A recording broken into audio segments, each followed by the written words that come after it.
What if the people who know the most about death are the ones who actually died? Every year, thousands of people are declared clinically dead and then brought back to life. Different countries, different religions, different backgrounds. Yet many of them tell remarkably similar stories. Some say they floated above their bodies and watched doctors desperately trying to save them. Others describe moving through a dark tunnel toward an impossibly bright light. Many report feeling a peace so overwhelming that they didn't want to return. And here's the strange part: many of these people had never heard each other's stories before.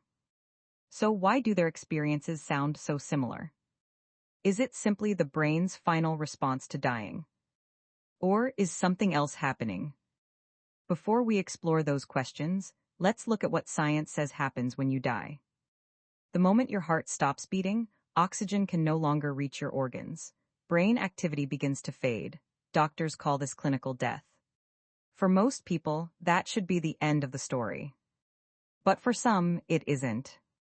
A surprising number of near-death survivors report being aware of events happening around them while they were technically dead. Some accurately described conversations in hospital rooms. Others recalled details they seemingly had no way of knowing. Scientists continue to debate these cases, but they remain one of the greatest mysteries surrounding death. Not every near-death experience is the same. While many people describe lights, tunnels, or feelings of peace, others report something entirely different. Nothing. No tunnel. No light. No thoughts. No awareness. Just complete emptiness. One survivor described it as existing in absolute darkness, without any sense of time passing. No fear. No emotion. Simply nothing at all. And perhaps that's even more unsettling than visions of an afterlife. Meanwhile, back in the physical world, the body begins a series of changes almost immediately after death. Muscles relax. Body temperature starts to fall. Blood settles due to gravity, causing parts of the skin to become dark and discolored. Hours later, rigor mortis sets in, causing the body to stiffen. Then comes decomposition.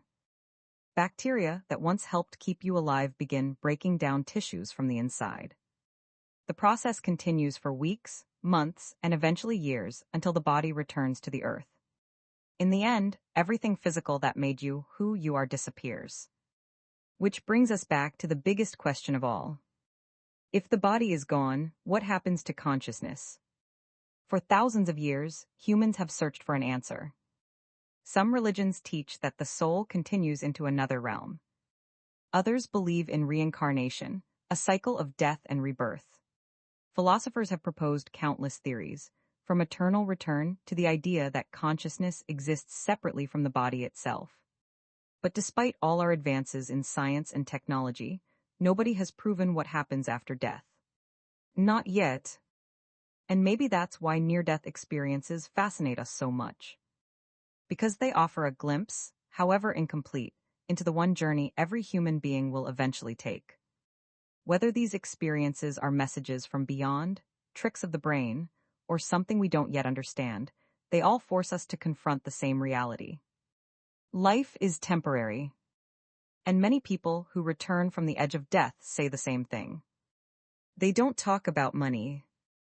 They don't talk about fame. They don't talk about possessions. Instead, they talk about love, family, friendship, the moments they once took for granted. So maybe the greatest lesson from those who died and came back isn't what happens after death. Maybe it's a